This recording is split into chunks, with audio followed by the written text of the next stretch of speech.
안녕하세요, 무티의 브라더 앤디입니다. 드디어 봄이 왔습니다. 그 추웠던 겨울이 가고 봄이 왔는데요. 뒤편을 보시면은 동심의 성지죠, 잠실 롯데월드. 그럼 이곳에 제가 놀러 왔냐고요? 아닙니다. 여러분, 제가 한가하게 이곳에 놀러 왔겠습니까? 최근에 서울시는요 35층 룰 폐지를 담은 2040 서울시 도시계획을 발표를 했습니다. 강남권 재건축 단지의 핫플레이스, 바로 잠실주공 5단지입니다. 와, 제가 지금 단지 안을 보고 있습니다. 딱 둘러보고 있는데요, 진짜 밖에 있을 때는 2022년도가 맞는데 이 안에 들어오니까 1988년도 70년대 막 이렇게 들어온 것 같아요. 이 상가들도 정말 옛날 상가들이거든요. 여기 보면은, 여러분 보이시죠? 와, 이 오래된 상가에서 성당도 있고요. 굴뚝 나옵니다. 역사적인 건물인데 이 굴뚝도요. 일단 제가 돌면서 느낀 게요, 주차 공간도 지금 시간에는 몇 군데 빈 곳들이 보여요. 근데 퇴근 시간이 지나면서 본격적으로 주차가 필요할 시간에는 꽉 차서, 와, 저기는 지금 자동차를요 잔디밭 위까지 올려놓고 있네요. 와, 어쨌거나 주차난이 심할 것 같은 생각이 듭니다. 분명히 심할 거예요. 제가 이렇게 쭉 둘러보니까요, 정말 단지가 넓습니다. 그 단지가 넓어가지고 정문에서 우리 끝에 있는, 제일 끝에 있는 동까지에 걸리는 시간이 한 10분 정도 걸린다고 합니다. 이 단지는 2시간 정도 이 단지 안에 임장을 하고 돌아다녀야 되지 않을까 싶은 생각이 들 정도로 넓어요. 70년대 아파트지만 그 당시에는 굉장히 좋은 시설이었을 것 같다는 생각이 듭니다. 예, 단지 안에 이렇게 초등학교도 있습니다. 와, 초등학교 정말 옛날 초등학교다. 네, 저는 지금 어떤 굴뚝 앞에 나와 있습니다. 사실은 저 굴뚝이 굉장히 의미가 있다고 합니다. 왜냐하면은 최초로 중앙난방 시스템을 적용한 단지랍니다. 그래서 전 박원순 시장께서는 이 굴뚝과 523동 한 동을 남기고 이곳에 재건축을 하라, 이렇게 조건부 승인을 해주셨대요. 그러니까 그 당시에는 얼마나 주민들이 패닉 상태였을까, 이런 상상이 갑니다. 그래서 현 시장님이신 오세훈 시장님께서는 그냥 다 밀어버리고 재건축해라, 재승인이 났다고 합니다. 주민 입장에서는 당연히 이 공간 자체가 단지가 커서 그렇지 프라이빗한 공간이거든요. 그러면 여기를 만약 남겨둔다는 거는 뭔가 관광하러, 뭔가 구경하러 오는 사람들이 많이 와야 될 거 아니겠습니까? 그러다 보면 결국에는 좀 치안이라든지 이런 주변 분위기가 좀 문제가 될 수 있다, 저는 이렇게 평가를 할 수 있을 것 같아요. 그래서 오히려 지금 오세훈 시장님의 결정이 맞지 않겠느냐라는 생각을 한번 조심스럽게 해봅니다. 잠실 5단지를 나와서요, 한 바퀴 다 돌았거든요. 몇 번 돌고 나와서 지금 이동 중에 있습니다. 이제 바로 옆에 있는 아파트 단지죠. 네, 저는 지금 리센츠 주변을 한번 돌고자 합니다. 여기 대충 분위기를 좀 보여드릴게요. 오늘 주인공이 아니기 때문에 내부까지 들어가지는 않겠습니다. 네, 겉을 한번 보여드리겠습니다. 이 리센츠는요, 바로 주공 5단지랑 붙어 있고요, 총 세대수가 5,563세대의 대단지죠. 강남권에 있어서 굉장히 대단지입니다. 그리고 몸값도 굉장히 비싸요. 평당가도 비싸고, 그 옆에 또 엘스가 있거든요. 또 엘스도 한 바퀴 돌겠지만, 그 엘스와 리센츠는 거의 약간 그 쌍둥이 같은 느낌? 되게 그 경쟁자적인 분위기를 연출하고 있죠. 그런 구도로 가고 있어요. 그런데 주공 5단지가 재건축이 되면 제 개인적인 생각에는 주공 5단지가 가장 새 아파트고, 이 리센츠나 엘스가 2007, 8년 산 아파트입니다. 낡은 아파트에 해당되겠죠. 주공 5단지가 재건축이 마무리가 되면요. 네, 단지가 크다 보니까 이곳저곳에 그 출입구들이 많이 있는 것 같아요. 그래도 아까 그 5단지보다는 진짜 새 아파트 같은 느낌이 난다. 이 안에도 학군이 형성이 다 돼 있습니다. 그래서 이 단지 주민들도 굉장히 좋은 학군을 갖고 계시는 거죠. 시간은 10년 이상 지난 거예요. 근데 그 당시에 이게 얼마나 고급졌겠습니까? 정말 최고급이었죠. 지금 봐도 괜찮죠? 리센츠는 한 바퀴 돌았고요. 하나 더 가보려고 그래요. 엘스라고 바로 리센츠 옆에 있거든요. 이 엘스는 이제 마이스가 들어서는 그 종합경기장, 잠실 종합운동장 경기장 그쪽하고 붙어있는 단지죠. 그러니까 강남에도 가까운 단지예요. 근데 지금 가는 엘스도 여러분들은 좀 주의 깊게 보시면 좋을 것입니다. 코로나 때문에 사실 여러분들 나와서 임장하고 그러는 거 되게 어렵거든요. 여러분들을 위해서라면 코로나 극복하겠습니다. 바로 엘스가 나왔습니다.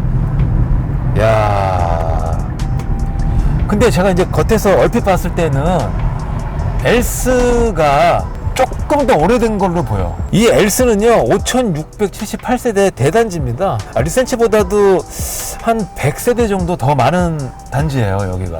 그래서 조금 답답해 보인가요? 그럴 수 있죠. 정말 대단지입니다.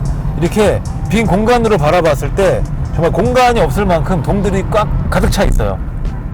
그리고 저 끝까지 끝없이 동들이 보여요. 여기가 정문 같은데요? 느낌은? 여기 뭐라고 써있냐면요 월드 클래스란 말이 써있네. 충분히 입지는 세계적인 입지죠. 좌측을 보니까 경기장들이 쫙 나옵니다. 올림픽 경기장들이. 와 진짜 여기서 그러면은 저쪽에서 무슨 뭐 야구를 하든지 뭐 하게 되면은 그냥 바로 그냥 나와서 걸어와서 보는 거네. 끝내주네요. 와 여기는 또 여기 나름대로의 매력이 있네요. 조금 더 가볼게요. 강남 쪽으로. 이 올림픽로를 따라 조금만 더 가면은 테헤란로거든요. 네, 강남에 들어왔는데요.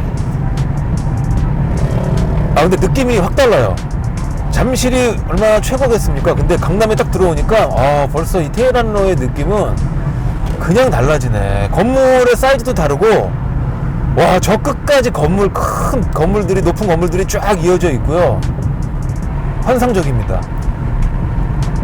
그래서 여기 앞에가 이제 영동대로예요. 제가 여기까지 왜 왔냐면요 영동대로를 따라서 바로 GBC가 또 건설되잖아요. 또 GBC가 어마어마하게 그 지하 공간까지 다 활용이 되면서 건설이 됩니다. 그리고 그쪽으로 GTX도 많이 연결이 되고요. 완공이 된다면 잠실까지 영향을 주고 더 넓게는 다른 강남구의 동네와 그 다음에 다른 송파구의 지역까지도 영향을 줄 만큼의 에너지파를 발산하지 않겠느냐. 만나는 분들한테 항상 이런 말씀을 드립니다. 능력만 되면 이곳 가까운 곳에 꼭 투자를 해 놓으셔라. 지금이 제일 쌀 때다. 이런 말씀을 많이 드리거든요. 그래서 이 탄천을 경계로 해서 이 송파하고 강남구가 딱 구분이 되거든요. 탄천을 딱 건너면 강남, 반대로 건너면 이제 송파. 우측 쪽에 있는 아파트 단지가 이제 우성 아파트, 그 다음에 아시아 선수촌 아파트입니다. 물론 여러분들 다 보이진 않으실 거예요. 근데 이제 멀리 보여지는 아파트들을 보시면 될 것 같아요. 그래서 얘네들도 굉장히 오래된 아파트들이에요. 그러니까 얘네들도 언젠가는 재건축이 분명히 될 거고요. 우측에 트리지움이 나올 겁니다. 이 트리지움이요 3696세대의 여기도 대단지 아파트거든요. 근데 이제는 옛날에는 몰랐는데 지금 보니까 이제 트리지움도 굉장히 낡았어요. 아파트가 낡았네요. 근데 이 트리지움 아파트도 입지는 정말 좋죠. 역도 가깝고 다만 한강변 아파트가 아니기 때문에 여기는 조금 평당가가 싸요. 저 안쪽에 또 레이크 팰리스 단지도 보이네요. 이곳 잠실은 백화점도 있고 뭐 롯데 월드몰도 있고 진짜 롯데 월드도 있고 정말 뭐 쇼핑도 좋고 오락시설도 잘 돼 있는 거죠. 삶의 인프라가 정말 좋습니다. 어떻게 보면은 거주하는 삶의 인프라는 제가 봤을 때 테헤란로에 있는 삼성동보다 여기가 훨씬 좋은 것 같아요. 거기는 이제 어떤 그 상업이라든지 비즈니스적인 인프라고 여기는 거주 인프라인 것 같아요. 너무 좋다. 제가 지금 송파대로를 건너고 있습니다. 이 송파대로가 의미가 있어요. 이 송파대로를 기준으로 해서 한쪽은 잠실동이고요. 다른 한쪽은 신천동입니다. 그래서 신천동하고 잠실동하고는 사실 잠실이라는 입지는 같아요. 하지만 행정적인 입지가 달라요. 역시 잠실이 신천보다는 브랜드 파워가 세죠. 그런 것들도 여러분이 참고하시면 좋을 것 같습니다. 이쪽에 제가 가는 이유는요, 이쪽에도 재건축이 진행되고 있는 아파트 단지들이 있어서 제가 가고 있습니다. 게다가 가다 보면 미성 아파트가 나오거든요. 이 미성 아파트는 잠실 쪽 재건축 단지 중에 가장 스피드가 빨라요. 이 미성 아파트 같은 경우에는 잠실 르엘로 재탄생하는 거죠. 신천동이라 아무래도 잠실이라는 브랜드에는 조금 미치지 못하는 아쉬움이 있지 않을까 하는 생각이 드는데, 어쨌거나 새 아파트로 탄생이 되면 몸값은 대단할 겁니다.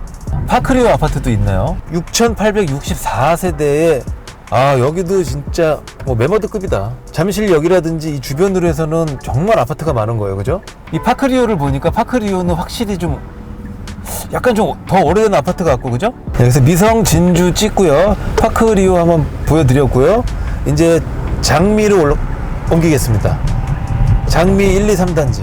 이 장미 1, 2, 3단지는요 같이 이렇게 붙어 있어요. 그래서 전체적으로 총 세대수가 한 3,500에서 3,600세대 정도 된다고 합니다. 와, 오래됐다. 진짜 이거 재건축 안 할 수는 없겠다.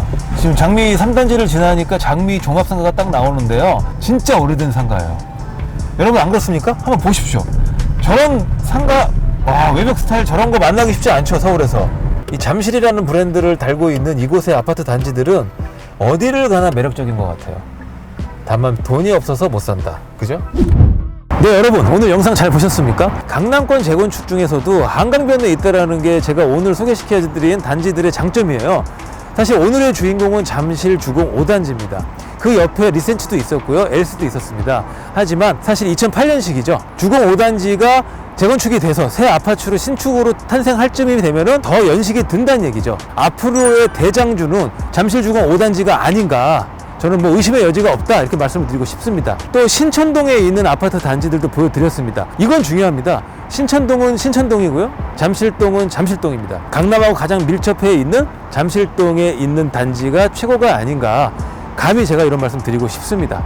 여러분, 그리고요, 사실 지금 시세가 형성된 거를 제가 보니까 상당히 많이 올라가 있습니다. 너무 많이 뭐 10수억 이상 올라 있는 단지들이기 때문에 여러분들이 부담을 느끼시는 게 당연하실 거예요. 만약에 주공 5단지가 부담이 되신다면 그거보다 저렴한 주변의 아파트를 노려보시는 것도 나쁘지 않다는 생각이 듭니다. 투자는 실행입니다. 실천에 옮기셔야 됩니다.